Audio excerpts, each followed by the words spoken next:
nih kepada para sahabat. Saat wahyu turun, Nabi Muhammad secara rutin memanggil para penulis yang ditugaskan. Nah, disuruh sama Nabi Muhammad agar mencatat ayat itu. Zaid bin Sabit menceritakan sebagai ganti atau mewakili peranan dalam Nabi Muhammad, ia seringkali dipanggil, diberi tugas penulisan saat wahyu turun. Oke? Clear di sini? Clear. Jadi Allah memberikan otoritas kepada Allah menyuruh taat kepada Allah, Allah memberikan otoritas kepada Nabi Muhammad, dan Allah memberikan otoritas kepada pemegang kekuasaan. Nah, pada zaman Abu Bakar itu yang memegang kekuasaan siapa? Utsman. Bang Yesu. Gimana? Gimana, Bang? Ya, pada zaman Abu Bakar itu loh. Tanya apa? Hah? Bukannya zaman Utsman, Bang. Abu Bakar dulu dong, kok Utsman?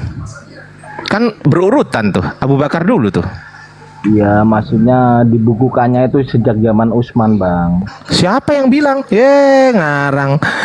Pembukuan kodifikasi Al-Quran itu, ini aku kasih tahu ya. Wah, nggak pernah baca nih orang. Penulisan Al-Quran pada masa Abu Bakar. Nih, penulisan Al-Quran itu ada 3 masa. Masa pertama masa Rasulullah, masa kedua masa Abu Bakar, masa ketiga masa Utsman. Makanya dengerin dulu, penulisan Al-Quran pada masa Abu Bakar. Nih,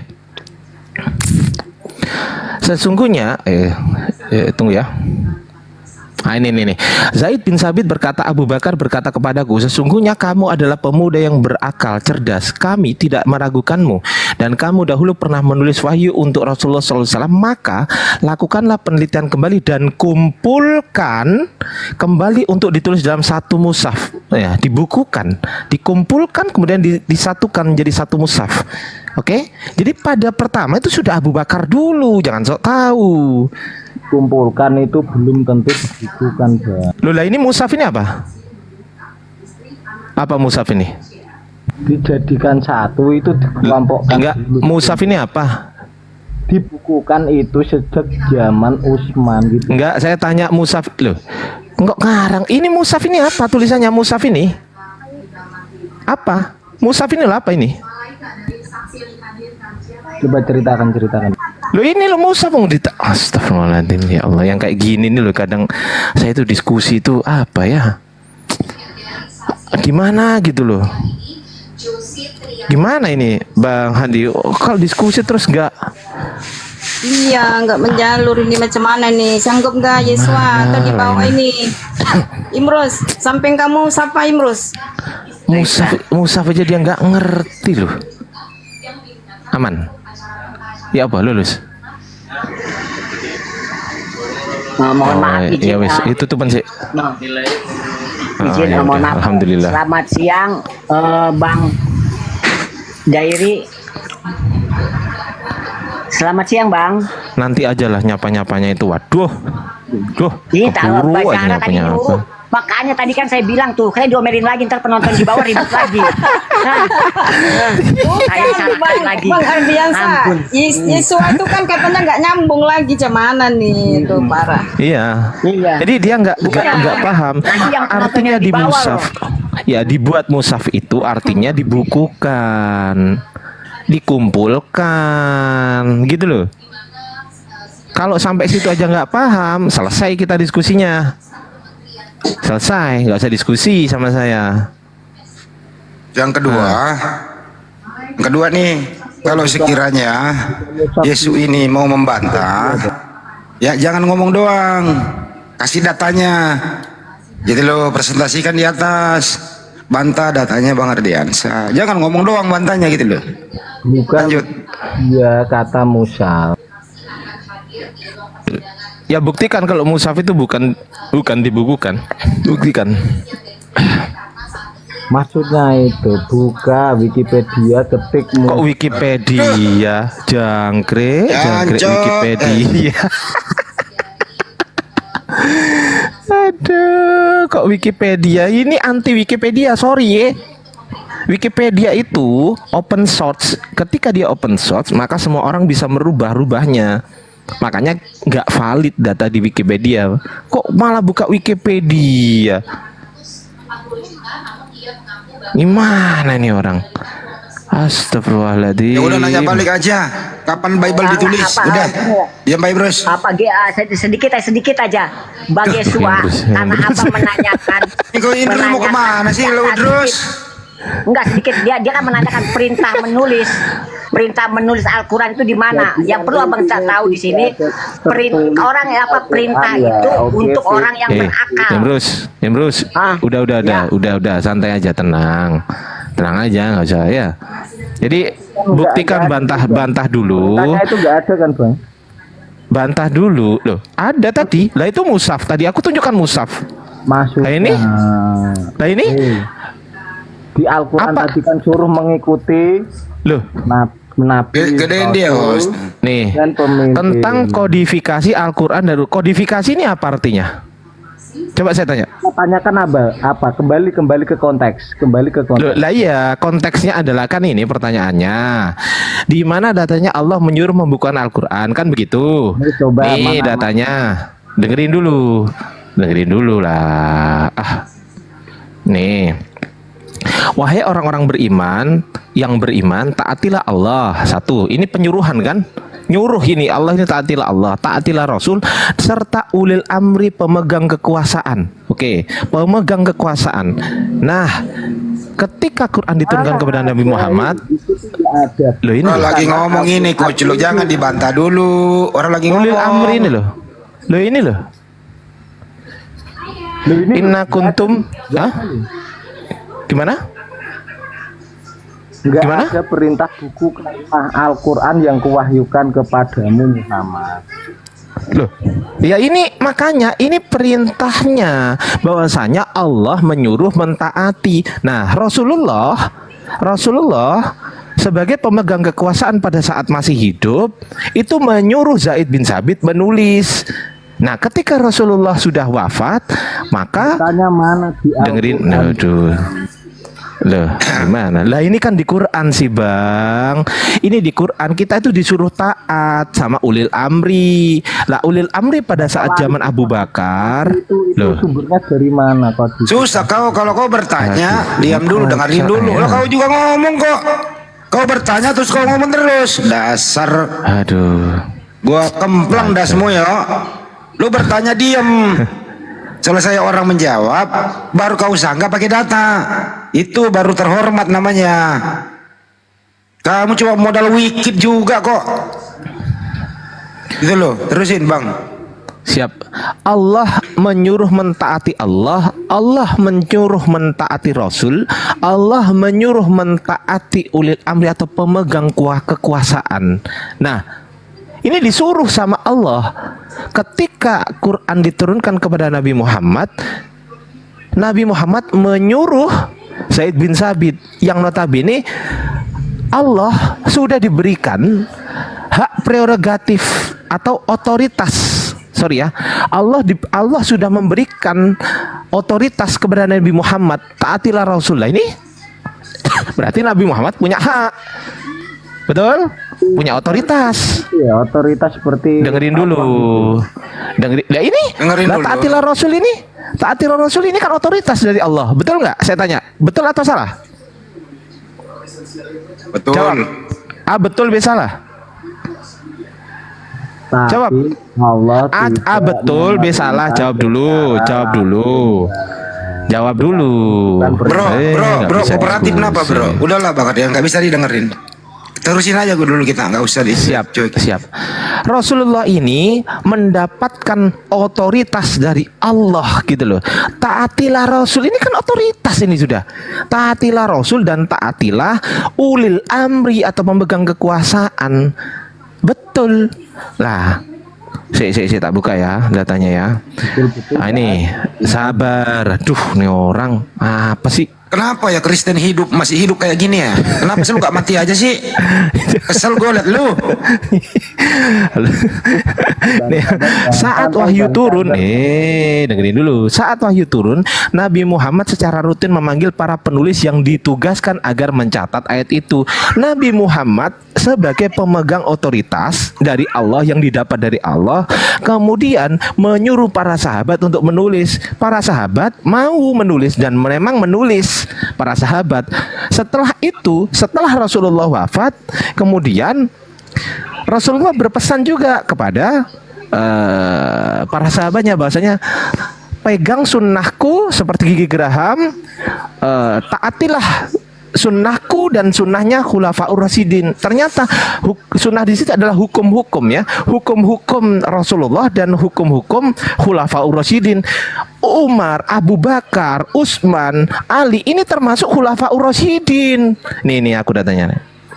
Ya. Tunggu.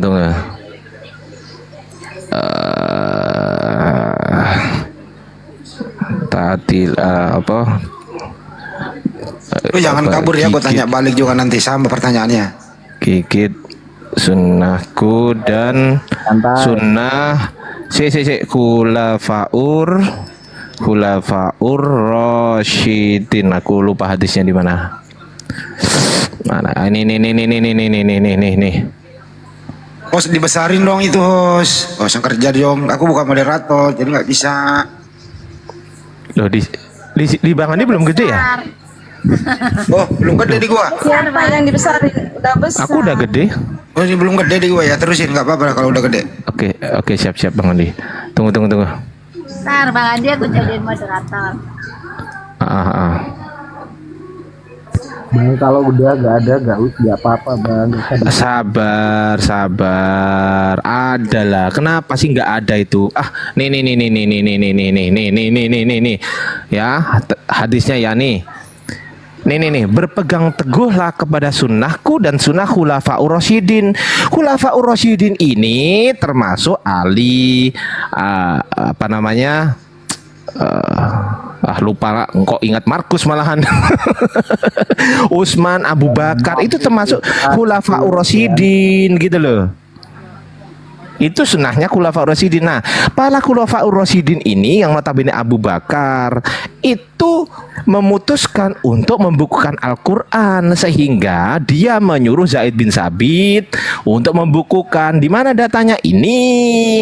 Nih, Zaid bin Sabit berkata, Abu Bakar berkata kepadaku, ini Abu Bakar ini Khulafaur Rasyidin, sesungguhnya kamu adalah pemuda yang berakal cerdas, kami tidak meragukanmu dan kamu dahulu pernah menulis wahyu untuk Rasulullah SAW, maka lakukanlah penelitian kembali dan kumpulkan kembali untuk ditulis dalam satu apa? Melakukan penelitian seperti Lukas Bang itu Bang. Lukas di bawah. Kumpulkan. Lukas gigimu itu. Ini loh, dalam satu mushaf. Jadi saat disatukan gitu loh, mushaf itu disatukan. Kalau lembaran-lembaran itu suhuf namanya. Ini lembar. Kalau sudah jadi gini, ini namanya mushaf gitu loh. Mushaf kalau udah jadi gini. Kata mencari penelitian lagi itu gimana itu Bang? Gimana? Coba baca yang tadi Bang. Astagfirullah. Ini dikumpulkan. Kan waktu itu masih berupa suhuf, masih berupa lembaran-lembaran. Nah, lembaran-lembaran penelitian. lah ya, tahu aku ini kan lakukan penelitian ini kan. Maksudnya ini lembaran-lembaran itu suhuf-suhuf yang tercecer belum terkumpul itu diteliti, diambil, dikumpulkan. Oh, ini Al-Qur'an, diambil. Oh, ini Al-Qur'an, oh diambil. Semua para sahabat Rasul hafal Quran, nggak ada yang nggak hafal, paham? Berarti kayak Lukas itu Bang, di kitab Lukas Bang. Emang Lukas hafal Bible? Nggak hafal, maksudnya dia itu Lah ya sudah, nggak sama. mencari penelitian. Ya udah dijawab ya Bardiansa. Diam dulu. Udah dijawab Bardiansa. Pertanyaan yang sama. Mana perintah Yesus menyuruh menulis Bible? Nah, Silakan. Nggak mampus. ada Bang, nggak ada. Nenekmu kiper. Kalau tidak ada siapa yang nyuruh mereka? Mereka itu inisiatif Bang. Bang Ardiansa lanjut. Ini makanan. Lanjut. Kalau memang itu adalah inisiatif murid-murid Yesus, pertanyaan saya, apakah di kitab Matius, Markus, Lukas, Yohanes itu adalah isinya semuanya adalah valid? Valid nggak isinya? Disebut 100% valid, tidak bisa disebut 100% valid. Oh, berarti nggak valid ya? Valid tidak valid, Bang. Berapa persen valid, berapa persen nggak valid? Masalah kevalidan tergantung yang berkeyakinan, Bang. Oh, bukan soal keyakinan, ini soal data. Ini kok bahas keyakinan gimana sih? Ini soal data, bukan soal keyakinan. Itu sudah dianggap kitab suci. Jadi Berarti penganggapan kan, hanya dianggap kan? Berarti hanya penganggapan, berarti perspektif mandiri ya? Perspektif cabang mandiri ya? bisa dibilang seperti itu, Bang. Bukan berarti kalau berarti kita secara kira akademis, agamanya, Bang. Kalau berarti secara umat akademis, Islam dengerin. Secara akademis, dengerin dulu. Woi, secara akademis tidak bisa dibuktikan bahwasanya kitab itu benar-benar valid. Sepakat? sepakat. Oke, berarti belum tentu kitab suci ya. Sepakat? Sepakat. Oke, Gurunda cuma masuk Gurunda. Izin. Mohon maaf ya Gurunda. Mohon maaf Lanjut Gurunda. lagi, Pak. Hajar. Iya. Ntar dulu aku belum dimaafin sama Gurunda. Bismillahirrahmanirrahim. Jadi pertanyaannya, mana perintah menuliskan Al-Quran secara langsung itu nggak ada. Kenapa? Karena Al-Quran itu bukan mau disimpan di buku, tapi Al-Quran itu mau disimpannya di hati dan di akal. Mantap, Bang Zuma. Mantap Bang Zuma. Ini ya. Jadi yang perlu Anda pahami, yang pertama bahwasanya perintah menulis Al-Quran langsung, menyusunnya langsung dari Allah kepada baginda Rasulullah Muhammad sallallahu alaihi wasallam itu enggak ada. Tapi perintah kemudian untuk taat, atiullah wa atiur rasul wa ulil amri minkum, jelas ada. Fattabi'uni juga ada. Khusu Al-Quran min arba'ah, perintah Rasulullah agar umat Islam menerima Al-Quran dari 4 sahabatnya yang utama. Itu yang pertama dulu. Terus kemudian manifestasi dari metode pewahyuan Al-Quran adalah Al-Quran itu bukan turun ke kertas. Al-Quran itu turun ke kalbu. Jadi Al-Quran itu kata Allah wa Qur'anan farakhnahu litaqra'a 'alan nasi ala maqsin wa nazzalnahu tanzila.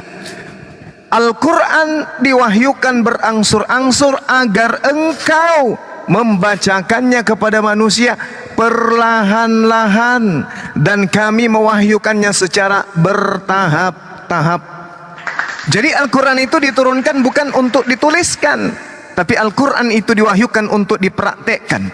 Jadi sekali lagi saya katakan, budaya yang dianut oleh Al-Quran adalah hafalan. Hafalkan, bukan tuliskan, tapi hafalkan. Kalau berbicara mengenai hafalan, melekatnya bukan di kertas, melekatnya di hati, melekatnya di kepala. Maka Al-Quran itu tidak bisa lepas dari jiwa, akal, hati, ruh umat Islam. Subhanallah. Jadi umat Islam itu harus bangga dengan itu. Kemudian Allah mengatakan apa? Wa man asdaqu minallahi haditha. Itu kata Allah. Dan siapakah yang lebih benar perkataannya daripada Allah? Ada? Ada yang lebih benar perkataannya daripada Allah? Tak ada. Sedangkan Yesus yang dituhankan saja mengatakan, aku tak dapat berkata-kata dari diriku sendiri. Apa yang aku katakan adalah apa yang diperintahkan oleh Allah. Kenapa? Wa man asdaqu minallahi haditha. Tidak ada siapa yang lebih benar perkataannya daripada Allah. Kenapa metode Al-Quran harus diutamakan akal? Kenapa metode Al-Quran harus diutamakan hafalan? Kenapa? Karena yang menulis ini adalah orang biasa, bukan Nabi. Bukan Nabi. Perintah Allah kepada Rasulullah Muhammad sallallahu alaihi wasallam hanya dikatakan apa? Rasulun minallahi yatlu suhufan mutahharah. Seorang rasul dari Allah yang membacakan lembaran-lembaran ayat suci Al-Quranul Karim. Jadi Rasulullah diutus untuk menghafalkan. Setelah dihafalkan, dibacakan, bukan dituliskan. Jadi Al-Quran itu di atas kepala, di dalam otak, di dalam kalbu, bukan di buku. Buku habis dibakar, selesai. Kalau tidak dihafalkan, hancur mina. Maka Al-Quran itu diturunkan oleh Allah, Rasulun minallahi yatlu suhufan mutahhara. Kami bangga sebagai umat Islam kemudian ketika Al-Quran itu diwahyukan dengan metode hafalan yang tembus ke akal. diimani dengan hati. Lalu ayat Allah selain itu apa yang dikatakan oleh Allah? Bal huwa Qur'anum majidum fi lauhim mahfuz. Bahkan yang kalian dustakan itu adalah Al-Quran. Sungguh Al-Quran itu yang mulia, yang tersimpan di lauhul mahfuz. Jadi tidak akan ada data yang bisa dijadikan sajian untuk mengkritisi Al-Quran. Bahwa Al-Quran itu keliru, Al-Quran itu salah, Al-Quran itu sesat. Al-Quran malah mengatakan, wa qala alladziina kafaru, orang-orang kafir kemudian berkata, alladzina kafaru laula nuzzila. Jadi orang-orang kafir ini berkata, laula nuzzila alaihil Quran jumlah wahidah. Mengapa Al-Quran itu, kata orang kafir, tidak diturunkan kepada Nabi Muhammad sekali turun saja? Apa kata Allah menjawab orang-orang kafir pada masa itu? Kadzalika linuzabbita bi fuadak warattalnahu tartila. Demikianlah kami turunkan Al-Quran tidak secara sekaligus seperti Torah, seperti Injil. Disebabkan Al-Quran itu diturunkan beransur agar supaya kami memperkuat hatimu, akalmu dengan Al-Quran itu, dan kami membacakannya kepadamu dengan teratur. Jadi Al-Quran itu diwahyukan, disimpan di qalbu, bukan disimpan di kertas. Qul nazzalahu ruhul qudusi min rabbika bil haqq. Katakanlah wahai Nabi Muhammad, Roh Kudus menurunkan Al-Quran itu dari Tuhanmu dengan kebenaran. Qul man kana aduwwan li Jibril fa innahu nazzalahu ala qalbika bi iznillah. Katakanlah kepada manusia wahai Nabi Muhammad, barang siapa yang menjadi atau menjadi musuh Jibril atau menjadi musuh Roh Kudus, maka ketahuilah bahwa dialah Roh Kudus yang telah menurunkan Al-Quran ala qalbi, ke dalam hati, bukan ke dalam kertas, bukan di atas batu, bukan di atas kertas pelepah kurma, bukan di atas kulit binatang, tetapi Allah mengatakan fa innahu nazzalahu ala qalbi, kami wahyukan Al-Quran di dalam hatimu biiznillah, dengan izin Allah. Jadi Al-Quran itu tidak perlu Anda pertanyakan ditulis di mana, perintahnya di mana ditulis, tak perlu. Kenapa Al-Quran itu diwahyukan untuk di hati, di kalbu? Makanya dari episode ke episode, dari masa ke masa, dari fase ke fase, ya, umat Islam menghafalkan Al-Quran seluruh dunia. Ada penghafal Quran seluruh dunia, kemudian Al-Quran itu dijiwai oleh umatnya, diimani oleh umatnya, mendarah daging di dalam tubuh umatnya. Itulah Al-Quran, satu-satunya kitab di atas muka bumi ini yang mendarah daging di dalam otak, di dalam darah, di dalam daging, dalam tulang, di dalam kulit umatnya. Hanya Al-Quranul Karim. Saya boleh diuji dengan Al-Quran. Silakan antum baca, silakan saudara baca. Salah satu huruf saya pasti tahu, insya Allah. Itulah Al-Quran. Tapi kalau di kertas, diterjemahkan di Jepang, diterjemahkan di Cina, diterjemahkan di Eropa, diterjemahkan di Asia. Ada yang tahu mana yang asli, mana yang tidak, mana yang salah, mana yang benar? Tak ada yang tahu. Karena kenapa? Karena itu hanya catatan-catatan wartawan yang disusun berdasarkan hasil penyelidikan. Berbeda dengan Al-Quran. Wa innahu latanzila rabbil alamin nazzala bihi ruhul amin ala qalbika litakuna minal munzirin. Dan sesungguhnya Al-Quran ini benar-benar diturunkan oleh Allah Tuhan semesta alam. Dia dibawa turun oleh Rohul Kudus di dalam qalbumu, agar kamu menjadi salah seorang di antara orang-orang yang memberi peringatan. Subhanallah. Jadi Al-Quran itu dituliskan dalam kalbu, Al-Quran itu dituliskan dalam hati, bukan di kertas. Kenapa kemudian ada perintah dari Rasulullah untuk menuliskan, membukukan Al-Quran kepada Sa'id, kepada Abu Bakar? Kenapa? Karena dikhawatirkan penghafal Al-Quran pada mati semua dalam perang. Maka Allah menuliskan, maka perintahnya kemudian tuliskan. Tapi ingat kata Rasulullah, jangan kau tulis yang keluar dari mulutku berupa keterangan, tapi tulislah apa yang kuterima dari Allah. Sehingga sahabat tidak membukukan hadits pada masa Rasulullah. Kenapa? Karena dilarang. Yang dibukukan para sahabat pada masa Rasulullah adalah Al-Quranul Karim. Meskipun tak ada perintah langsung dari Al-Quran, dari Allah, tetapi Allah memberi memberikan pesan, ikuti instruksi Rasulullah, ikuti instruksi sahabat-sahabatnya. Itu perintahnya, atiullah wa atiur rasul wa ulil amri minkum, yang dijelaskan oleh Adinda Ardiansa tadi itu. Masya Allah. Saya kira begitu, Bung. Jadi tak ada perintah langsung untuk dituliskan di kertas, tapi perintahnya untuk dikukuhkan dalam qalbu jelas ada. Apa kata Allah? Rasulun minallahi yatslu suhufan mutahhara fiha kutubun qayyimah. Di dalamnya terdapat kitab yang lurus, yang benar, kata Allah. Wa ma tafarraqal ladina utul kitaba illa min ba'di ma ja'atuhumul bayyinah. Dan tidaklah terpecah-pecah orang-orang ahli kitab melainkan setelah datang kepada mereka bukti yang nyata berupa Al-Qur'an yang datang pada baginda Rasulullah Muhammad sallallahu alaihi wasallam. Mungkin ada pertanyaan titipan, siapa yang memerintahkan kemudian Lukas melakukan penyelidikan dan menyusun bukunya, baik itu kitab Lukas maupun kisah para pewarta? Demikian, silakan. Silakan Yesus, presentasikan pertanyaan itu, silakan. Pertanyaan Dijawab. itu ya Lukas Bang ya. Iya, Itu inisiatif Lukas sendiri Bang. bagus. Dia ingin Sudah selesai kita. Bang kepada Theophilus yang mulia itu Bang. Iya, baik. Saya kembalikan kepada Dinda Dian satu, Bang Andi, silakan. Sudah Gurunda, selesai Jangan kita. dipaksa, jangan dipaksa. Enggak, kalau begitu saya tambahin dikit. Yesus, kalau inisiatif